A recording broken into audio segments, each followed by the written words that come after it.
Hey, what's going on, guys? Mike here. You guys have asked me a lot of questions around Loadout. So I thought, what better way to teach you Loadout than show you? I'm going to show you and walk you through the process, starting with cleaning out every single piece of equipment inside the vehicle and starting from scratch. I hope you enjoy this video. It's for all my paid Patreon members and also for YouTube on my stories channel. Thanks, guys. All right, the next thing I do is, I was gonna prep this right now, but it's glass cleaner by Glovebox Prescription RX, where you just fill these bottles up with the concentrate and add water. Genius idea, so here we go. So this Glovebox Prescription setup, you load basically the cleaner into distilled water. This is the glass cleaner. You put this through here.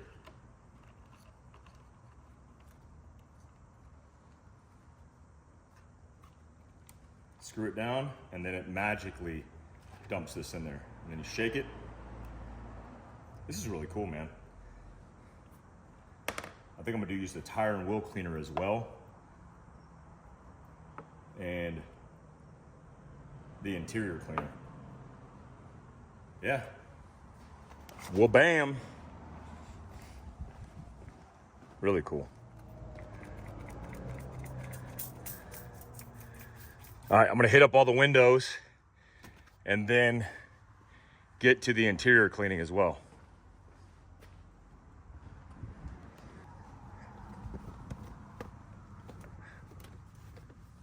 The outside stuff I'll get when I get to the gas station. All right, guys, windows are clean. I got the cables out and set aside. And now just a little walk around and PMCS, which is a pre-maintenance inspection.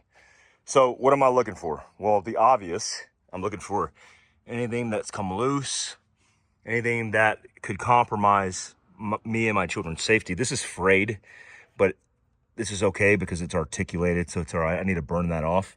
But again, a note that I need to do that. I'll probably do it before I leave.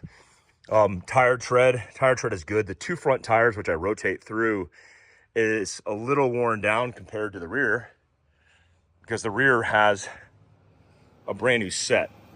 So wintertime, I'm going to replace the two front before winter and I should be good to go. Come back to here to the rear, same thing, basic inspections, looking at the brakes. Is there anything funky? The lug nuts, you could check the lugs. I would recommend checking lugs because a lot of these companies that put your wheels on, I've had them forget to screw on the lugs, and that's scary. I know people make mistakes, but that can cost you your life.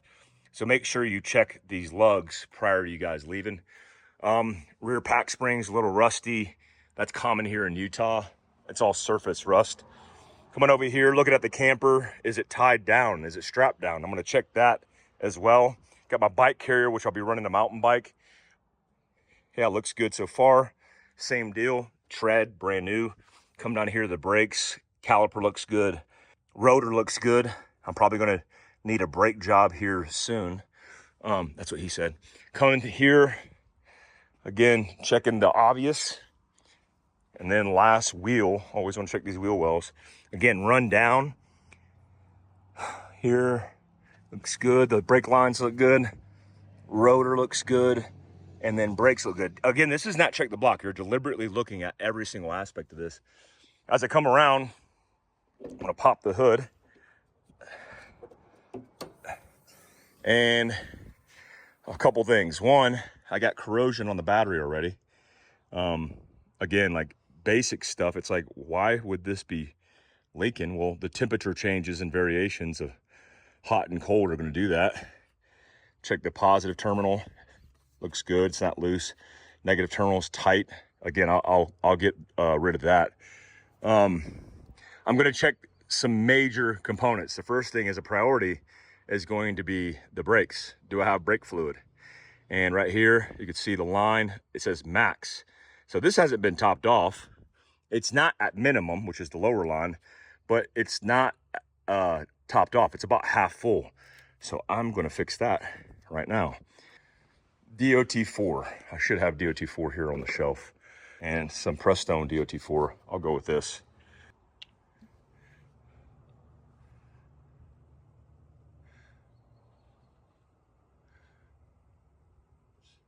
Power steering looks good. I could see it. It's maxed out. Windshield wiper fluid. Another check that's super important.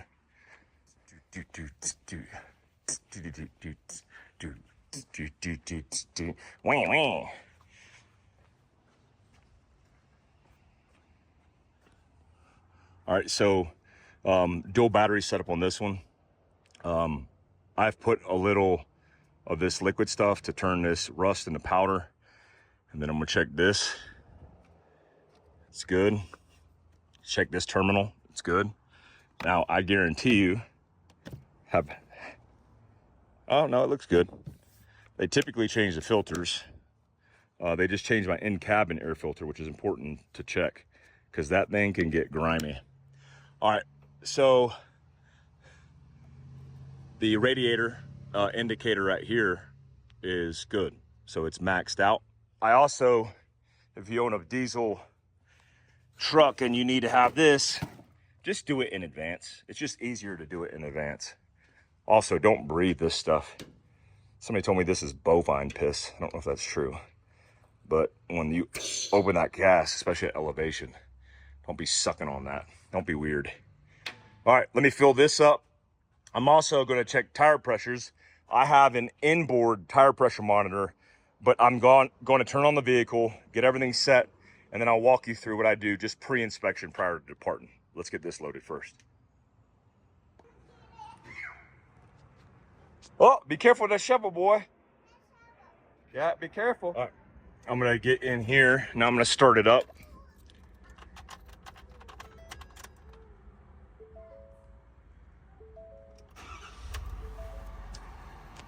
Blinkers. Actually, you wanna help me out real quick? Come here, bud, watch your head. All right, lights.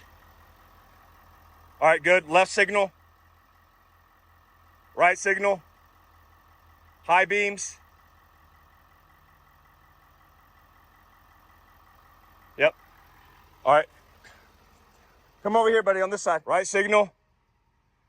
Brakes. Perfecto. All right, we're good with lights.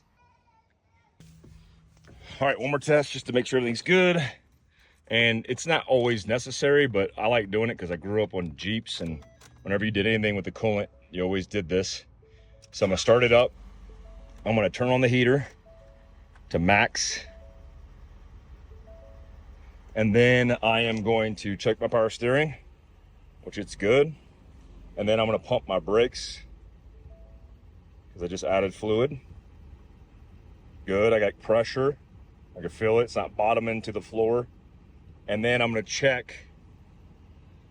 Okay, tire pressure is 70, 73, 78, 79. When I get on the road, it will increase, but that's the right tire pressure that I need. I have a heavier load on the rear end. I have Carly suspension that allows me to adjust the suspension inside.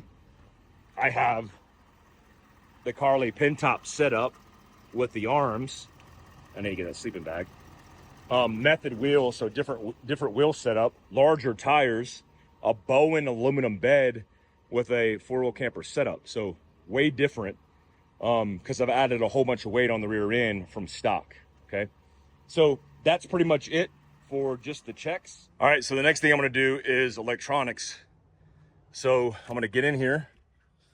I'm going to make sure that all these are good. So using it for her phone. And then I have to get an adapter for my iPhone because there's not room in here. So what I'm gonna do, actually I'm gonna use mine as a primary, and then I'll get her a new plug. I'm also gonna be running this, which has the plug adapter, which is going to give me power to the camera and to her phone. Now listen to me. Do not go anywhere in the country, even in your hometown, without a dash cam. I'm running the CDL0082 cam off of Amazon that gives you a wide field of view over this big pickup truck.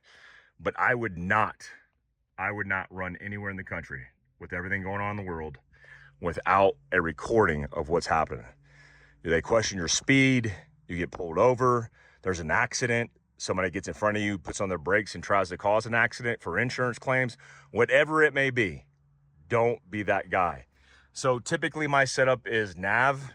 Most of my vehicles have nav. The nav for me is going to be Apple AirPlay on this screen with my cell phone hooked to the rig. I got this adapter for this, and then Jess has her adapter. What am I missing? Well, a radar detector.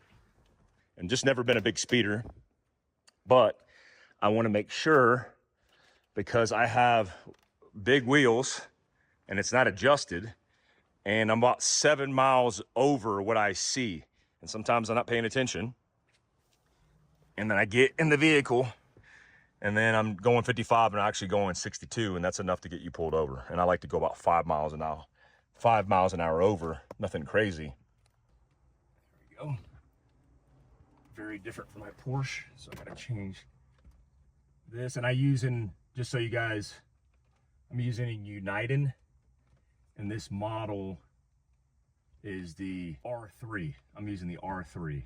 Not cheap, but worth every penny. And good. Yeah. So I need to get a new SD card for this, and I need to make sure everything's good. I did just get an arm mount system from 67 something. I forget the name of the company, but real good for mounts. And then I'm going to make sure those arms are on here next trip. When I get back, I'm going to clean everything and then get Loadout ready for some fun adventures with the fam. So I'm going to walk you through the priorities. One, all the things you're going to take, obviously. That's going to be a thing. I'm talking about the things that you need for your vehicle specifically that matter. So am I going to be towing on this trip? No. So I'm not going to carry this, right? This thing's a freaking hazard. This thing will kill you. Even if it's in the Bowen Customs in a rollover accident, this thing is a flying projectile. So I'm not going to carry it. Do I need a sleeping bag? For sure. No matter where you're at, this is an emergency sleeping bag just in case for the fam. I'm going to move this table and then wedge this here. Look how much room this Bowen Customs give me. It's insane. All right, so I'm gonna load up all the priorities in cab, which are the baby stuff. And then I'm gonna start working on Loadout for the Bowen Customs and then emergency preparedness type of gear.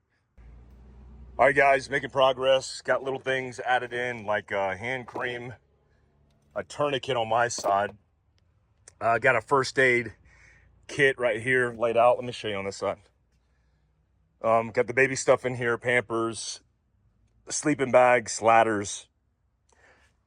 I don't really need a lot on this side, but I am going to keep these open because I got fly fishing gear to put inside. I'm going to Idaho to do fly fishing, which I've been doing since the first time I fly fished was with my dad. So got the baby set up, so it's just optimized, just set up really well. Leland set up, socks.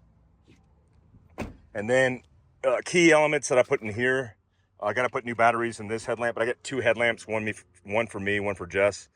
An extra battery, Bic lighter, fire starters, pins, first aid kit for bleeding control, as well as I'm going to add a tourniquet on her side. On this side, I have straps, hammers, tools, bungee, and a whole bunch of ratchet straps just in case. I don't expect to use them this trip, but I always carry these with me. And something I always carry is spare water. I'm actually doing a piece of content with a company called Genesis that makes the W10 that produces 10 gallons at optimized humidity of water a day from the air. So I'm gonna grab my ARB air compressor, onboard air.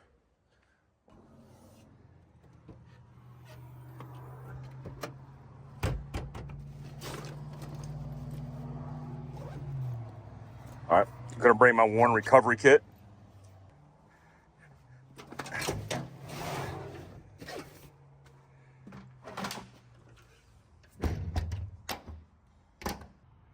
All right, guys, we're loaded.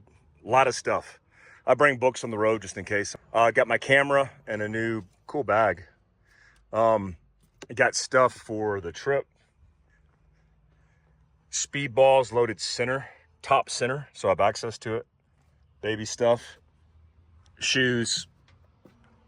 Close this down.